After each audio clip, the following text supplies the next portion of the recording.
बिस्मिल्लाहिर्रहमानिर्रहीम। अस्सलाम वालेकुम नाज़रीन, उम्मीद है आप सब लोग खैर खैरियत से होंगे। मुल्क में जो सियासतनामा है वो बड़े इंटरेस्टिंग मोड में दाखिल हो चुका है और धड़ाधड़ बयानबाजियाँ आ रही हैं, धड़ाधड़ मुलाकातें हो रही हैं। आर्मी चीफ़ की मुलाकात हुई आज इमरान ख़ान से। बयान तो वही नॉर्मल आया है कि ख़ित्ते की सूरत हाल और फ़लाँ फ़लाँ फ़लाँ पे तबादला ख्याल किया गया। इससे पहले कुछ पार्लियामेंटेरियन से मुलाकात हुई फ़ौरी तौर पे और उनको ये कहा गया कि फ़ौज का सियासी मामलात से कोई लेना देना नहीं है। नैब हो, कोई भी मामलात हों, उनके मामलात आप ख़ुद आपस में डील करें और फ़ौज को इन मामलात से दूर रखें। लेकिन अब इमरान ख़ान से जो मुलाकात हुई है, मुझे तो ये लगता है कि इमरान ख़ान को बता दिया गया है कि अब डंडा तैयार कर लिया हमने और अब ये डंडा घूमेगा, क्योंकि फ़ौज के साथ आप लड़ने का ऑप्शन कभी भी चूज़ नहीं कर सकते। उसको जिस बंदे का काम ही, जिस इदारे का काम ही लड़ना हो, जिसकी स्पेशलिटी लड़ना हो, उसके साथ आप नहीं लड़ सकते। उसके साथ आपको कोई और तरीका अपनाना पड़ेगा। जिस तरीके से फ़ौज सियासतदानों के साथ सियासत नहीं कर सकती, इसी तरह सियासतदान जो हैं वो फ़ौज के साथ लड़ नहीं सकते। लेकिन माशाल्लाह पाकिस्तान की फ़ौज ने तो सियासत करना सीख ली है, इस हवाले से वो काफ़ी ट्रेंड हो गए हैं और अब चीज़ें चल रही हैं ऐसा ऐसा।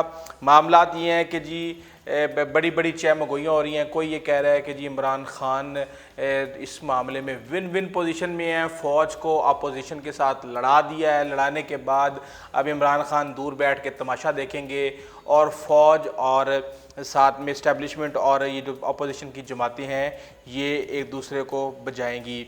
इस हवाले से और भी बड़ी थ्योरी आ रही हैं। कोई कह रहा है जी कि अमेरिका का किरदार है, सी पैक एक अहम मामला है, चीन का इशू है, सऊदी अरब बीच में टपका हुआ है। तो सऊदी अरब के ख़िलाफ़ जो बयान दिया था, सऊदी अरब ने अपने एसेट्स को एक्टिवेट कर दिया पाकिस्तान के अंदर। जो कहा यह जाता है कि मियां नवाज शरीफ भी एक बड़ा एसेट है सऊदी अरब का।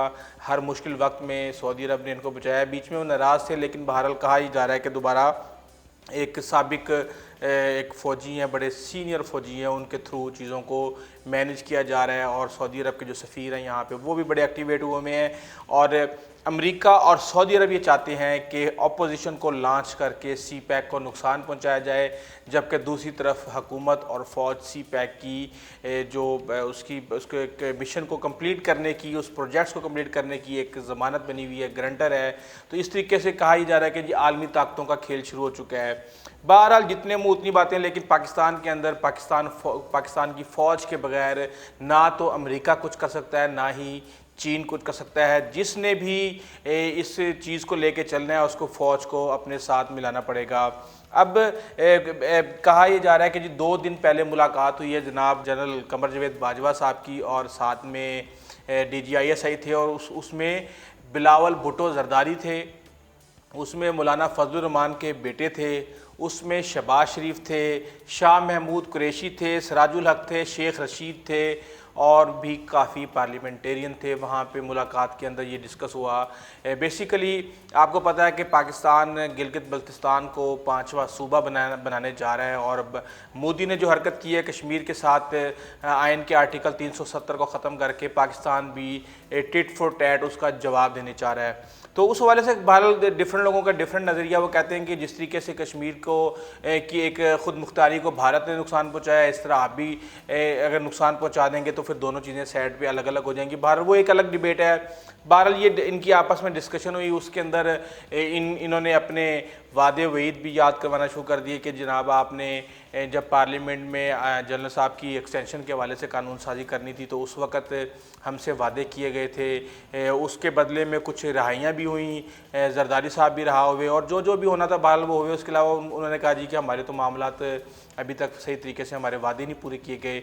तो वहाँ पे कुछ कहा यह जा रहा है कि चीज़ें थोड़ी सी गर्मा गर्म हुई, लेकिन ये है कि उन्होंने कहा कि हम तो भाई ये नेशनल काज के लिए बात कर रहे हैं, मुल्की मुफाद के लिए बात कर रहे हैं। गिलगित बल्तिस्तान को किस तरीके से निपटाना चाहिए, उस चीज़ के लिए हम आप सब जमातों को एतमाद में लेने की कोशिश कर रहे हैं। आप पुराना रोना रोने बैठ गए हैं यहाँ पे। बहरहाल उसके बाद भी जरदारी साहब और बिलावल भुट्टो बहुत मोहतात रहे हैं और मियां नवाज शरीफ जो है ना वो बहुत बुरे तरीके से फंस चुके हैं। कहा यह जा रहा है कि जो 2015 में नवाज शरीफ ने आसिफ अली जरदारी के साथ किया था और आसिफ अली जरदारी फिर 2 साल मुल्क से बाहर रहे थे, वही आसिफ अली जरदारी ने मियां मोहम्मद नवाज शरीफ के साथ कर दिया। उसकी डिटेल में आपको प्रॉपर क्लिप्स के साथ अपनी अगली वीडियो में दिखाऊंगा। अभी इस वक्त सूरत हाल ये है कि सुलेमान शहबाज के क्लर्क के अकाउंट में, उसके चपरासी के अकाउंट में और उसके जितने भी मुलाजिम हैं उनके अकाउंट में 9.5 अरब रुपए की अमाउंट निकल आई है। पहला पता आ गया है। इसी तरह आप देखें, आप ऐसा ऐसा एक से एक पता आपको सामने शो होगा, हर रोज़ होगा, शिकंजा सख्त किया जाएगा और इनके लिए ज़मीन तंग कर दी जाएगी। मैं एक रेफरेंस है, मुझे उसके बारे में ज़्यादा उसके हवाला जात के बारे में नहीं पता, लेकिन मैं आपको लुबे लुबाब बता देता हूँ कि एक शख्स था, वो अपने आप को रेत के अंदर लपेट के बैठा हुआ था और वहाँ से गुजर रहे थे कोई, तो उन्होंने कहा कि जी आप मुझे बताएं कि मेरा रिज़्क में इजाफा कैसे होगा। तो उन्होंने कहा जी तुम अल्लाह का शुक्र अदा किया करो। उन्होंने कहा जी मेरे पास है क्या जो मैं अल्लाह का शुक्र अदा करूँ, मैंने तो अपना जिस्म भी रेत के अंदर जो है ना छुपाया हुआ है। तो उसके बाद हवा चली और वो रेत भी उड़ गई और उसके पास जिस्म छुपाने के लिए रेत भी नहीं रही। कुछ ये इस तरह के मामलात होंगे। ये पहले समझ रहे थे कि हम बहुत ज़्यादा तंग हैं। मरियम वहाँ महल में, रायविंड पैलेस में बैठी हुई हैं, जनाब मियां नवाज शरीफ वहाँ लंदन के महल नुमा फ्लैट्स में बैठे हुए हैं, तो वो समझ रहे थे कि हमारे लिए ज़मीन तंग की गई है। लेकिन ज़मीन तंग क्या होती है ये आपको चंद ही दिनों में पता चल जाएगा, वरना फिर इनको माफ़ी मांगनी पड़ेगी या इनको कहना पड़ेगा कि वो मैं तो किसी और के बारे में बात कर रहा था, बेसिकली मेरा मतलब ये नहीं था, मेरा मतलब ये था। वो भी सिचुएशन सामने आ सकती है। लेकिन हालात इस वक्त ये हैं कि मामलात बहुत टाइट होने जा रहे हैं और आपको आने वाले दिनों में नज़र आएगा कि किस तरीके से अपोजिशन के पेश कसे जाएंगे, जिसके अंदर जो लीडिंग जो टारगेट होगा वो नून लीग होगा। और आपको पता है कि पहले आमतौर पे होता ये था कि किसी को भी आपने अगर किसी को घुमाना है, किसी के पेज घुमाने हैं, तो हुकूमत और जो आपकी मिलिट्री है वो एक पेज पे नहीं होती थी, या तो वो लचक देने के मूड में होता था या दूसरा लचक देने के मूड में होता था। यहाँ पे इमरान खान साहब की तरफ से तो माफ़ी है ही नहीं, वो तो पहले तैयार बैठे हुए हैं कि ठीक है जी आ जाएँ, हमने किस किस को लटकाना है, किस किस को घुमाना है, किस किस का जो है ना आपने पेज सेट करने हैं। और जहाँ तक सारे ये जो मामलात हैं ज़मानतों के, रहाइयों के, बाहर जाने के, ये सारे खुद डिले करते हैं, खुद जाते हैं भाग भाग के अपना काम करवाने के लिए। लेकिन जब इन्होंने मामलात को कैश करना होता है, कहा यह जा रहा है कि लंदन में बहुत ही कोई एक ख़ास किस्म के लोगों से मुलाकात हुई है मियां मोहम्मद नवाज शरीफ की, और मियां नवाज शरीफ ने उसके बाद ये स्टांस लिया है। बेसिकली तो हमें लग तो ये रहा था कि वो बीमार हैं और एकदम से बिलावल का फ़ोन जाता है, बिलावल के बाद फ़ोन के बाद वो इतने सेहतमंद हो जाते हैं कि वहाँ पे 4 घंटे वो जो है ना बैठे रहते हैं, हशाश बशाश और बातें लोगों की सुनते रहते हैं। कुछ लोगों का ये कहना है कि शायद मियां नवाज शरीफ ये चाहते हैं कि किसी भी तरीके से इस्टेब्लिशमेंट को इस दो कदम पीछे इस हद तक ले जाया जाए कि फ़ौज के अंदर ही लोग आवाज़ उठाना शुरू कर दें कि आप एक पार्टी को, एक शख्स को सपोर्ट करने के चक्कर में आप तमाम पॉलिटिकल पार्टीज़ को क्यों नाराज़ कर रहे हैं, आप इस तरीके से ना करें। तो शायद जो 1-2 लोग बहुत ज़्यादा सपोर्ट कर रहे हैं इमरान खान को, वो शायद बैकफुट पे आ जाएं, लेकिन इस चीज़ का बिल्कुल भी कोई चांस नज़र नहीं आ रहा। दूसरा, अपोजिशन को ये भी बड़ी तकलीफ़ है कि यार इमरान खान तो नाअहल है, इमरान खान निकम्मा है, नकट्ठू है, नकारा है, तो इसको ये जैसे इकॉनमी मुल्क की तबाह कर रहा है इसको करने दो, जैसे ये FATF की कानून साजी के मामले में फंसता है इसको फंसने दो, जैसे हम चेयरमैन सेनेट चेंज करना चाहते हैं हमें करने दो।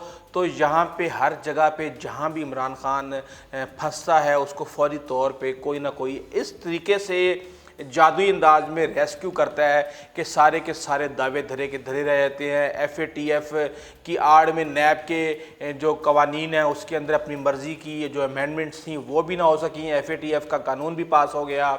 इसके अलावा सेनेट का भी आपको सारी तारीख़ आपको पता है कि क्या हुआ है, कैसे हुआ है। तो इस हवाले से भी बहुत ज़्यादा परेशानी है कि ये तुम इमरान खान को ना तो नाकाम होने दे रहे, ना ये हमारी चलने दे रहे, और हमें भी इन्होंने जो है ना एक तरह से घुमाया हुआ है इन्होंने उंगलियों के ऊपर। तो इस तरह तो मामलात नहीं चलेंगे, ये तो मामला तशवीशनाक हैं। बहरहाल आने वाले दिनों में बड़ा ये जो है ना सियासी खेल जो है ना ये आपको दिन ब दिन एक नई स्टेज पे नज़र आएगा। और ये जो सर्दियां हैं, इन सर्दियों के अंदर सियासी माहौल बहुत गर्म रहेगा। अपने दोस्तों जो कारोबार हमसायों का ख़ास ख्याल रखिएगा और साथ में हमारे चैनल का भी। आइंदा तक इजाज़त दीजिए। अल्लाह हाफिज़।